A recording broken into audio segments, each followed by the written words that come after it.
Adapun dalil dari Al-Qur'an, dari hadis Nabi sallallahu alaihi wasallam, Rasulullah menyebutkan ma min ayyamin al-amalu salihu fihinna khairun wa ahabbu ila Allah min hadhihi al-ashar. Kata Nabi sallallahu alaihi wasallam, tidak ada hari-hari yang di mana Allah lebih cinta dengan amal soleh dilakukan pada hari-hari tersebut, dan amal soleh tersebut lebih baik dilakukan di hari-hari tersebut. Artinya hari lain tidak bisa mengimbangi hari-hari amal soleh yang dikerjakan pada 10 hari ini, yaitu 10 hari awal Dzul Hijjah. Maka sahabat berkata, walal jihad fisabilillah, yaitu ya Rasulullah, Anda berkata amal soleh yang dikerjakan pada 10 hari pertama bulan Dzul Hijjah sangat dicintai dan terbaik di sisi Allah secara mutlak. Taib. Bagaimana dibandingkan dengan jihad yang dikerjakan di luar bulan Dzul Hijjah? Kalau ada orang jihad di bulan Dzulqa'dah, dibandingkan dengan amal soleh di 10 Dzul Hijjah, mana lebih baik? Kata sahabat, walal jihad fisabilillah. Apakah lebih baik daripada jihad? Kata Nabi, walal jihadu fisabilillah, lebih afdal daripada jihad fisabilillah. Illa rajulan kana yakhruju bimalihi wa nafsihi thumma lam yarji' bidzalika min syai'. Kecuali seorang yang keluar berjihad dengan membawa nyawanya dan hartanya, itu dia bawa ontanya, dia bawa pedangnya, kemudian dia tidak pulang membawa apapun dari nyawanya, dia dibunuh dan hartanya dirampas oleh musuh. Kalau seorang berjihad di bulan selain bulan Dzul Hijjah, misalnya di bulan jihad di bulan Dzulqa'dah, kemudian dia terbunuh dan hartanya diambil, sama dengan orang yang beribadah di 10 hari pertama bulan Dzul Hijjah. Orang bilang, Ustaz, kok begitu mudahnya? Jihad kan susah. Ya sudah, Allah kasih bonus, kau enggak mau, ya sudah, terima aja. Nabi bilang begitu, kita benarkan Nabi sallallahu alaihi wasallam. Terkadang Nabi sampaikan pahala-pahala besar, ya udah, selama itu hadis sahih, selama itu ada ayatnya, ada dalilnya, terima saja. Masa Ustaz ibadah di malam Lailatul Qadar seperti 83 tahun bahkan lebih baik? Ya sudah, kau enggak mau. Ya mau Ustaz, ya sudah, jalanin aja, yang penting kau percaya, beriman, kerjakan. Enggak usah terlalu banyak tanya. Allah bagi-bagi obral hadiah, kamu malah tidak mau terima, masih nanya, masa sih? Ini Nabi, hadis sahih, Sahih Bukhari dan yang lainnya. Oleh karenanya, seorang ketika mendengar hadis ini, hendaknya dia termotivasi untuk banyak beramal soleh di 10 hari pertama bulan Dzul Hijjah. Kenapa? Karena pahalanya luar biasa. Hanya bisa menyamai pahalanya kalau orang berjihad, terbunuh dan hartanya dirampas, pedangnya dirampas, kudanya dirampas, baju besinya diambil, baru sama dengan orang beribadah di 10 hari awal bulan Dzul Hijjah. Tapi para membahas, apa yang dimaksud? Apakah setiap ibadah seperti itu? Artinya orang baca Quran di bulan Dzul Hijjah lebih afdal daripada jihad? Allah mengatakan bukan begitu maksudnya. Maksudnya dia total ibadah 10 hari. Ada yang mengatakan demikian. Dia total ibadah 10 hari ini lebih afdal daripada jihad yang seperti itu. Jihad bukan perkara yang mudah. Jihad itu berat. Berat pertama dari sisi keikhlasan tidak mudah, yang kedua dari keberanian juga tidak mudah. Berat ya. Betapa banyak orang berjihad ternyata niatnya tidak beres. Rubba qatilin baina saffain Allahu a'lamu bi niyatihi. Betapa banyak orang terbunuh di antara dua saf kaum muslimin dan saf barisan kaum muslimin dan barisan kaum kafir, Allah tidak tahu bagaimana, Allah lebih tahu tentang niatnya. Ya. Maka sampai Nabi mengatakan, inna fil jannati mi'ata darajatin a'addaha Allah lil mujahidin. Di surga ada 100 tingkatan Allah siapkan bagi para mujahidin. Ternyata mujahidin kalau diklasifikasi sampai 100 tingkatan. Ini yang tulus, yang ikhlas, itu pun bertingkat-tingkat. Di antara mujahid yang terbaik, yang dia keluar dengan raganya, ikhlas dengan hartanya, kemudian bablas, ludes semuanya, nyawanya hilang, hartanya diambil. Itu sama dengan ibadah orang 10 hari beribadah di 10 hari pertama bulan Dzul Hijjah. Ini pendapat sebagian ulama. Artinya kalau kau beribadah di 10 hari pertama bulan Dzul Hijjah, sama seperti tadi. Sama seperti itu. Maka ibadah apapun lebih Allah sukai dikerjakan 10 hari pertama bulan Dzul Hijjah daripada hari-hari yang lain. Bahkan bulan Ramadan, bahkan siang bulan Ramadan lebih afdal 10 hari pertama bulan Dzul Hijjah. Nah, ini keistimewaan 10 hari pertama bulan Dzul Hijjah. Ini banyak tidak diketahui atau dilalaikan oleh sebagian kaum muslimin. Kalau bulan Ramadan memang diagungkan oleh kaum muslimin secara umum, semua orang tahu bulan Ramadan karena ada puasanya di situ. Sehingga mereka semangat, mereka agungkan bulan tersebut. Kalau 10 Dzul Hijjah banyak orang lalai. Kurang hidup maksud saya, kurang dihidupkan hari-hari tersebut. padahal pahalanya sangat besar. Maka kita perlu mensosialisasikan keutamaan 10 pertama bulan Dzulhijjah. Kita hidupkan ibadah di rumah, suami istri, anak-anak biar terpaham. Suruh puasa, sedekah, berbakti sama orang tua, sambung silaturahmi, dan banyak ibadah yang bisa dilakukan ketika 10 hari awal bulan Dzulhijjah, karena 10 siang bulan Dzulhijjah lebih afdal daripada 10 siang bulan Ramadan. Maka seorang berusaha untuk semangat beribadah di 10 hari tersebut. Baik. Ibadah apa yang bisa kita lakukan pada 10 hari tersebut ya?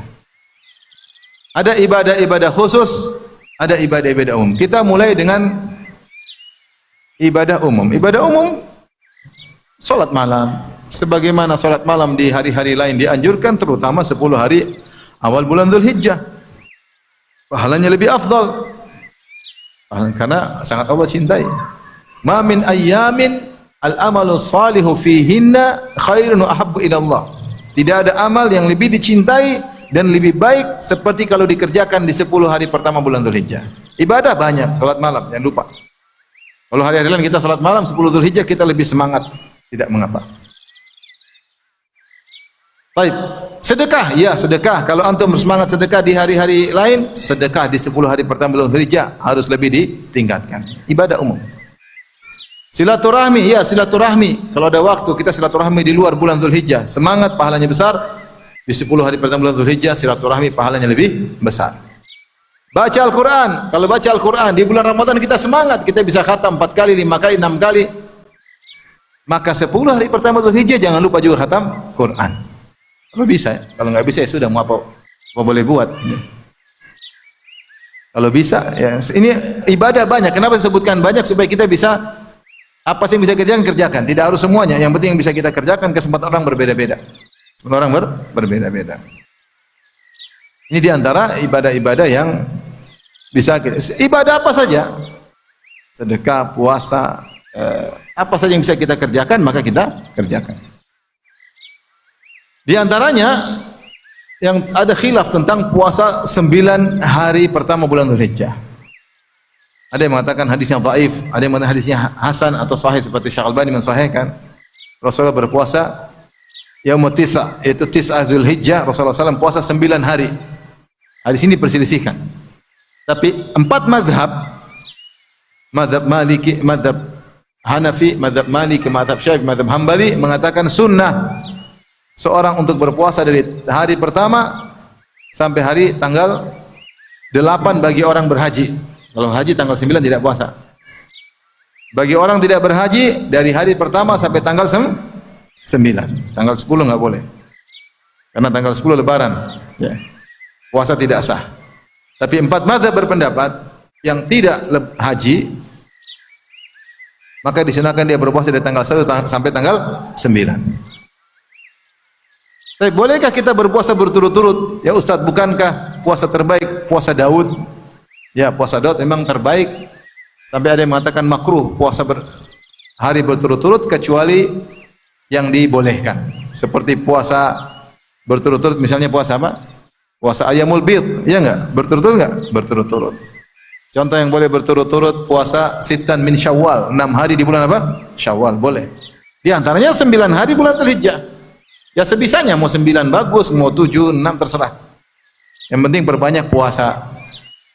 Meskipun kalau hadisnya sahih jelas disunahkan, kalau hadisnya dhaif pun kita mengambil dalil umum bahwasanya sebagaimana dianjurkan untuk puasa di hari-hari lain, maka 9 Dzulhijjah dia ada dalil mengkhususkan tentang keutamaan ibadah di hari tersebut. Dan tidaklah Nabi motivasi untuk beribadah di hari tersebut kecuali agar kita beribadah.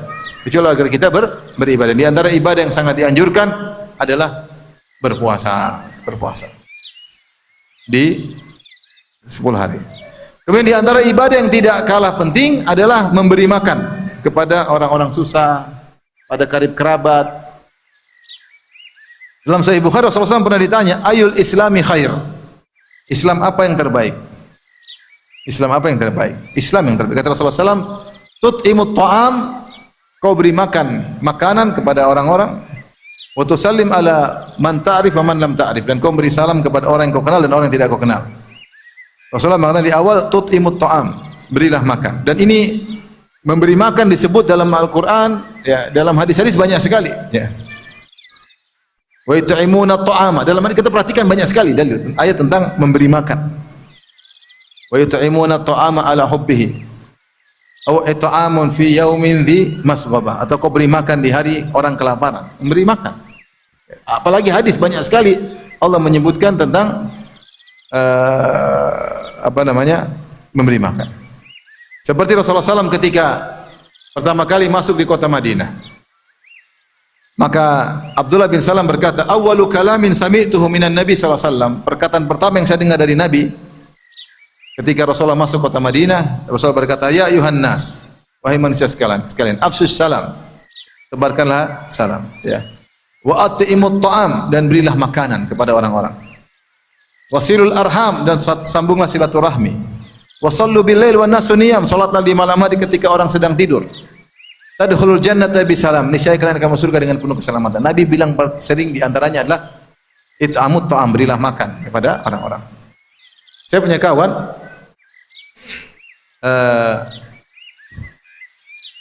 kemarin saya sempat beberapa waktu lalu, ya, saya pernah ketemu dia, kemudian kebetulan kita pergi ke ustadznya, dia bilang ngaji, dia bilang kata dia, "Ustadz, ini ustadz pertama kali yang saya kenal sunnah." Oh, masya Allah, saya kenalan, mungkin tidak terkenal, tapi ini ustadz pertama kali kenal sunnah, bukan ustadz YouTube, ya, bukan ustadz itu. Kemudian ustadz ini ngomong, "Ustadz Firanda ini kawan kita ini, ya, dia ngaji sama saya, terus saya sampaikan satu hadis ini, ayu islami khair, Islam apa yang terbaik? It'amut ta'am, tut'imut ta'am, kau beri makan." Sekarang dia terapkan, pokoknya dia suka kasih makan apa? Orang. Sering bagi-bagi apa? Makan. Ada acara-acara dia yang bayarin, ada makanan dia kasih makan, ya, mau kasih makan teman, mau kasih makan kerabat, mau kasih makan orang miskin, suka bagi-bagi makan. Terus waktu saya ke sana, dia potong kambing, kemudian kambing dia sendiri, kemudian dimasak, dimakan enak. Maka dia cerita bahwasanya udah lama saya ketemu waktu itu, ya. Dia cerita, "Ustadz, saya punya lahan sekitar 1,5 hektar. Saya beli kambing dulu sudah sekitar 6 tahun atau 7 tahun lalu. Saya beli kambing 11. Habis itu saya nggak pernah beli lagi. Kambing itu berkembang 40 lebih. Tiap 2 minggu sekali saya potong tak berapa ekor. Sampai sekarang, kemarin masih 40. Saya mau tambah lagi, khawatir mengganggu orang. Ya, saya khawatir karena, dan tetangga nggak ada yang marah karena mereka juga kebagian tiap 2 minggu sekali. potong, muncul lagi, muncul lagi. Subhanallah, berkah. Itu berjalan sampai sudah 6 tahun. Kambing gratis, bagi kambing, potong. Karena dia ingin mengamalkan hadis itu, tut'imut ta'am. Maka jangan pelit-pelit. Ya. Kalau ada orang, kasih undang makan. Di antara sifat Nabi ketika dipuji oleh Khadijah, wa taqrid dhaif, kau memuliakan apa? Tamu. Oleh tamu, ya makan. Apa meskipun gereh, ya, enak. Baik. Jadi di antara ibadah yang mungkin kita kerjakan adalah memberi makan, cari orang miskin, panggil orang makan di rumah, kawan-kawan, panggil kerabat. 10 hari pertama Dzulhijjah, atau acara buka puasa apalagi, ayo makan di rumah, boleh, ibadah. Dia nggak puasa juga apa, makan, mau puasa nggak puasa nggak apa-apa, ya. Di Madinah, kalau 10 hari terakhir tiap hari ada apa? Ada buka puasa di masjid. Ada orang datang nggak puasa, nggak apa-apa kata dia, duduk aja.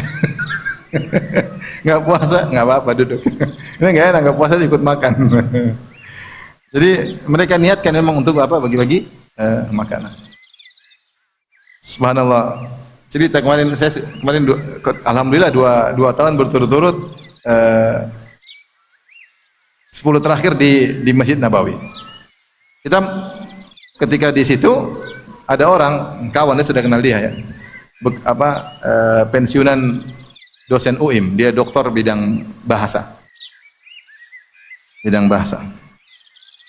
Maka dia buka sufrah buat buka puasa. Terus saya bilang, "Syekh, sudah berapa lama di sini?" Dia bilang, ini warisan dari ayah saya. Kami sudah 30 tahun buka puasa di sini 30 tahun. Terus saya baru tahun kedua ya. Waktu tahun pertama saya di situ selama 10 hari terakhir. Di belakang kita ada orang-orang Pakistan. Kata saya itu, ini orang Pakistan sudah 15 tahun sama saya. Jadi setiap Ramadan datang buka puasa di situ. Kita baru tahun pertama, tahun kemarin baru tahun kedua. Tapi subhanallah bagaimana bertahan 30 tahun buka sufrah, kasih makan buat orang berpuasa.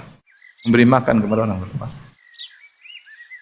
Makanya itu di antara ibadah yang bisa kita lakukan, kita lakukan. Banyak ibadah tentunya, banyak sekali ya, yang bisa kita lakukan. Intinya itu ibadah-ibadah umum yang bisa kita kerjakan. Maka jadikanlah 10 hari pertama bulan Dzulhijjah jangan seperti hari-hari yang lain.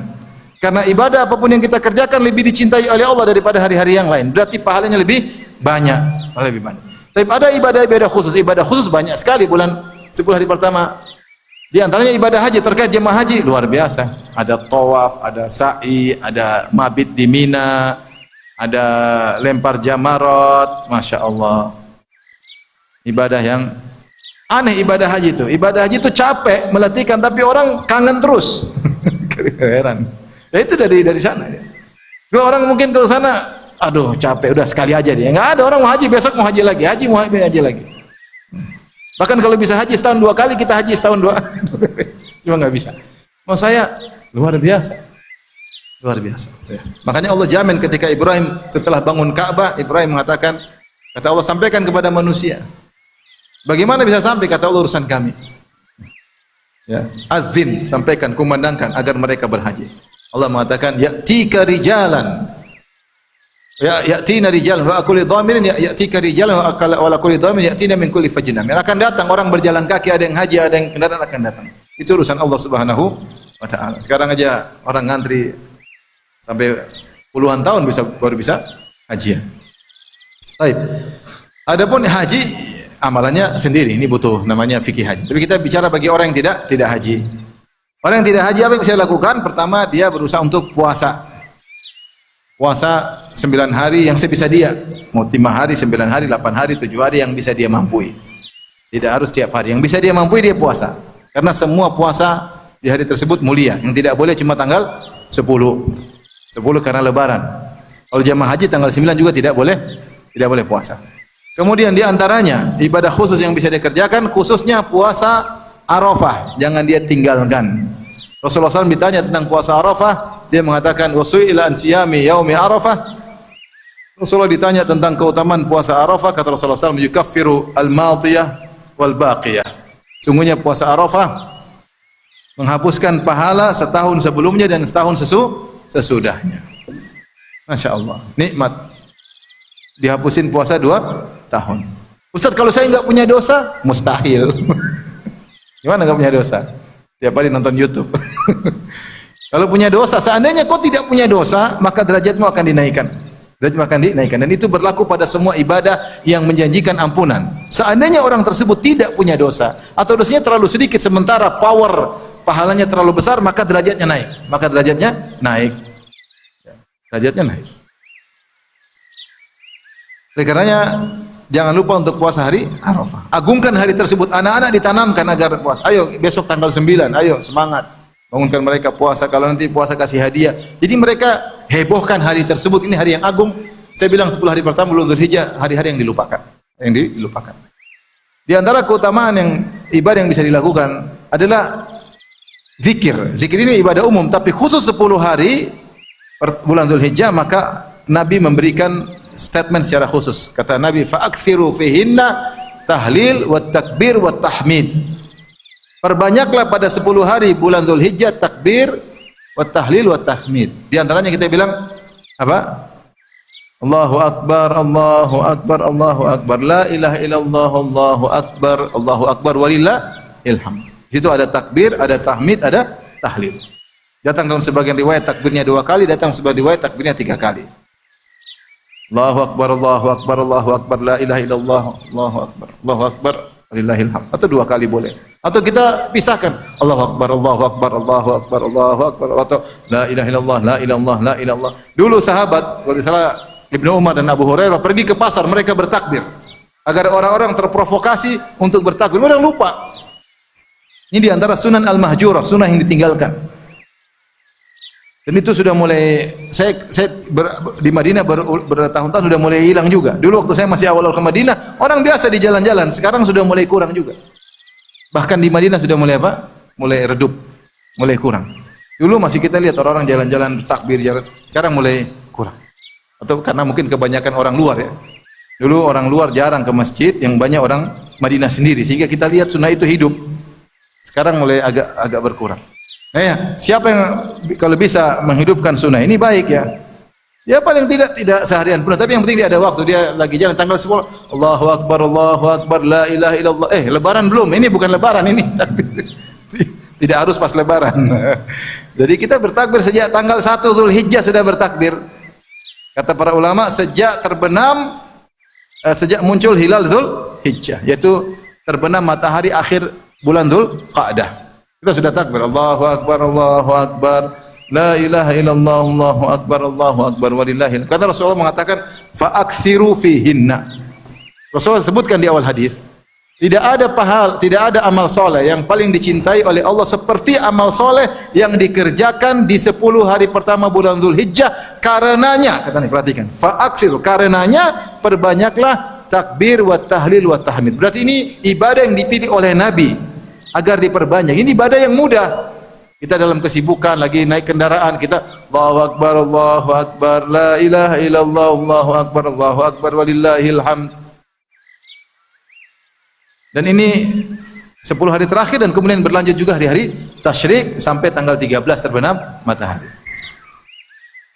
Adapun bagi ini namanya takbir mutlak, kapan saja. Adapun takbir muqayyad itu takbir yang dikerjakan setelah sholat fardu masing-masing.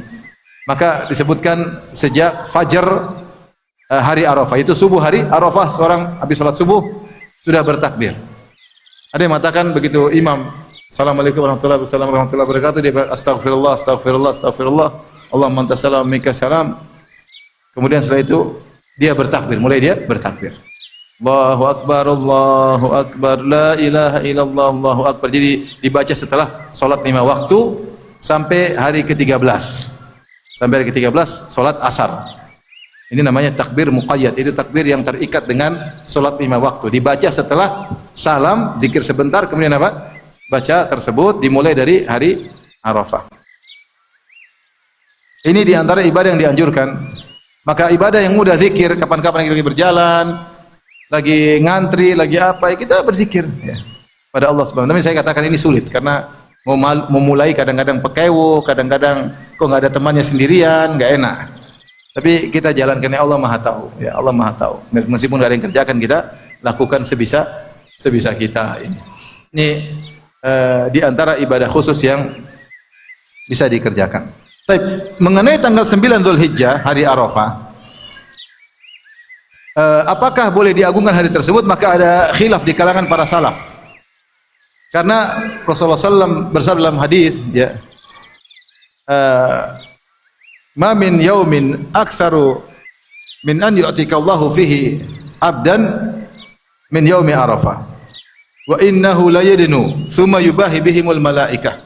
Tidak ada hari di mana Allah paling banyak memerdekakan orang dari neraka jahanam. Itu ditetapkan sebagai penghuni surga seperti hari Arafah. Dan sungguhnya Allah mendekat kepada para jemaah haji. Kemudian dia membanggakan jemaah haji di hadapan para malaikat.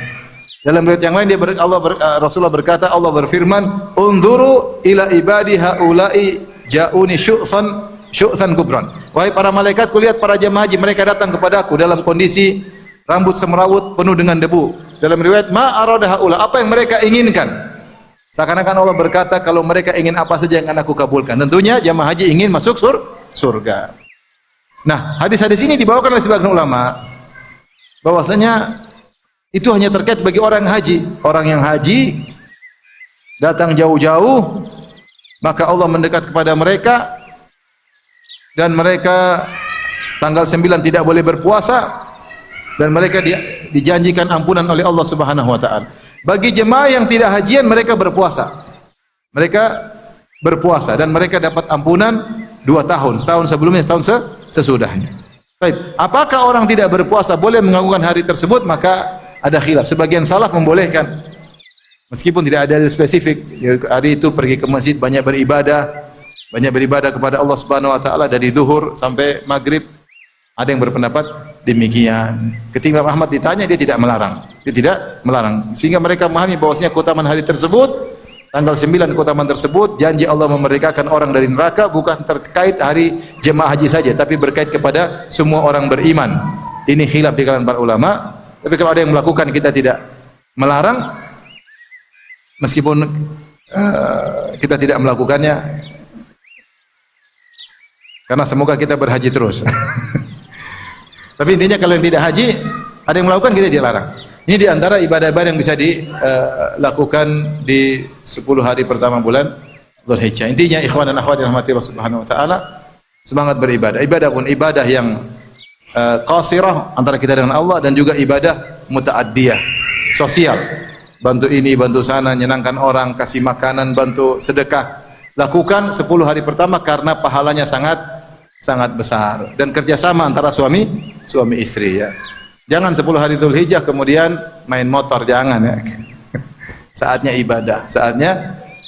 Jangan jalan sana, jalan sini, keriting sana, enggak. Ibadah udahlah. Puasa, salat, baca Quran. Kalau punya target bagus, saya pingin target paling tidak 10 juz. Saya pingin target selama 10. Enggak bisa kata apa, satu hari 1 juz sampai 10 hari 10 juz. Alhamdulillah, 10 juz dibaca di 10 hari pertama bulan Dzulhijjah. Saya katakan ini adalah hari-hari mulia yang terlupakan. Dia lebih masyhur bulan Ramadan daripada 10 hari awal bulan Dzulhijjah, padahal siangnya lebih afdal daripada bulan Ramadan.